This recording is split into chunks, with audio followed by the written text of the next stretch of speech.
कोल्हापूर जिल्हा परिषदेच्या वतीनं जिल्ह्यात एकल माता पाल्य सर्वेक्षण करण्यात आलंय।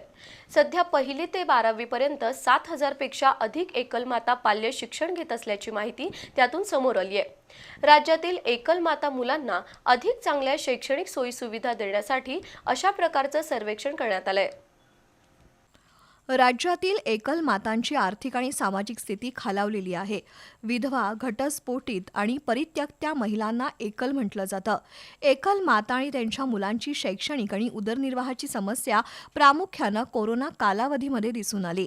अनेक एकल मातांना आपल्या मुलांचं शिक्षण पूर्ण करणं अवघड बनलं।